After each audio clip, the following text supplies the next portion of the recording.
And we're back with part 4 of Sid Fleshman's The Whipping Boy. We are in chapter 11, containing a great deal of shouting. Jemmy was struck dumb. Did Prince Brat have sand for brains? Gaw! Didn't he realize he could snatch up his crown and go free? It doesn't please me to take orders from common rascals, Prince Brat said coldly. It would please me to shake the teeth out of your confounded face, replied Hold Your Nose Billy. You may live in the castle, but you're only a whipping boy. Do as we say. I'll do what I choose, and I choose not to run your errands. Jemmy leaped up and gave the prince an angry flash of eyes. Jemmy from the streets gets these stubborn fits, he said, contrary as a mule. Let me have a word with him. I'll whip the mullishness out of him, exclaimed Cutwater, lunging forward. Prince Brat dodged out of his grasp and a sour smile crossed his face. I'll tear up your vile message the moment I'm gone and keep the crown for myself. Hold Your Nose Billy caught Cutwater's upraised arm. Hold off. There's something in what he says. You think he's angling for a share of the reward, Billy? Likely is. That greedy little snipe, Cutwater bleated. How much do you reckon we can spare? This calls for private words. Let's parley. Follow me. The moment the outlaws ducked out of the hut, Jemmy turned on his companion. Prince Blockhead, you should wear your crown to fend off woodpeckers. Impostor, how dare you insult me? You're enough to give the devil himself fits. Haven't I so muddled their brains they want to turn you loose, and you reward me with a royal squawk? The prince had crossed to the wicker basket and snatched up an uneaten apple tart. He gobbled it down. I'll return to the castle when I'm ready, and when I choose, and not a moment before.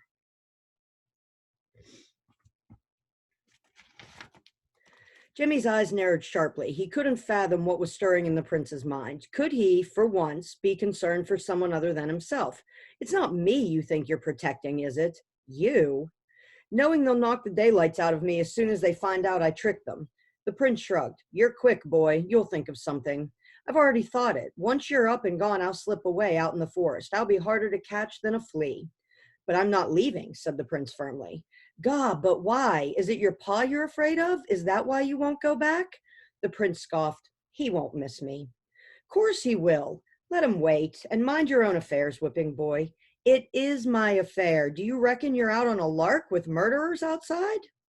The murderer shuffled back into the hut. Hold Your Nose Billy fixed Prince Brat with a hairy smile. Never let it be sung about me and Cutwater that we ain't generous to a fault, lad. We'll share out with you a bucketful of gold and jewels. No, replied the prince flatly, as if he'd been offered a bucketful of coal. Don't run me out of patience, warned the huge outlaw. The prince remained defiant. I'm staying. Hold Your Nose Billy ripped off his leather belt. I'll lash a bit of sense into your head. Jemmy saw that the prince wasn't going to shift his ground. You don't need my whipping boy to get into the castle. There's a better way. Do say, exclaimed Cutwater doubtfully. My horse, remarked Jemmy. There's your answer, sirs. Hold Your Nose Billy gave a snort. Faugh, that fine beast? We've been afoot since our skin-poor horse turned heels up. We need a mount in our line of work. Nitwits, exclaimed Jemmy, as if his own princely patience were at an end. With rings on your fingers and gold in your pockets, you can take to the roads like gentlemen. You'll be traveling around in fine coaches.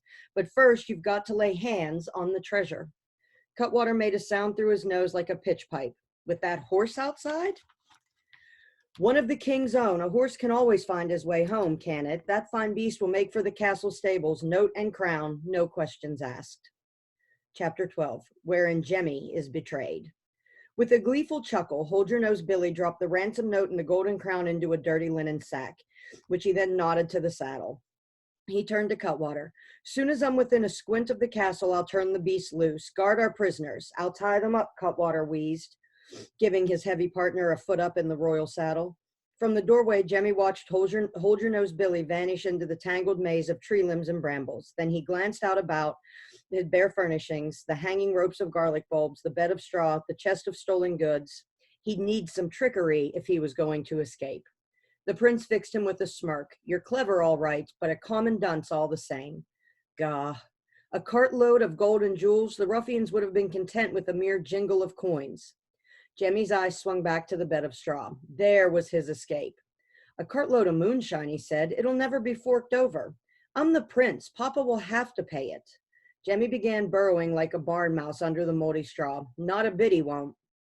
Papa will foam at the mouth. Jemmy was disappearing limb by limb under the straw. Think again. It'll be clear as water. The note's a scrambly-witted fake. Papa will keep me under lock and key after this. It won't fool a soul, that note. How could you have written it? Everyone in the castle knows you can't so much as sign your own name. I've never needed to before. It's me that's in the soup. I'll catch it for the mischief of running away, and I'll catch it again when the tutor claps eyes on the handwriting. He'll say, Jemmy, this is Jemmy trying to line his own pockets, and your pa scrag me with his bare hands.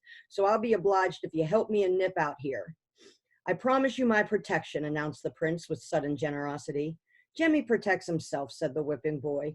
When the plaguey Cutwater comes to tie us up, tell him I slipped out the door. Soon as he bounces off after me, I'll make a break for it. You'd leave me here alone with the cutthroats? Before Jemmy could answer, he heard the sharp squeak of the door. He held his breath. Lads, you don't mind if I truss you up like a Christmas goose. There came a sudden pause, and Jemmy's heart began to thump. Where's the prince? Cutwater snapped. Jemmy heard Prince Brad answer without even the slightest hesitation. Him? Over there, under the straw. Tune in again tomorrow for Chapter 13, The Chase.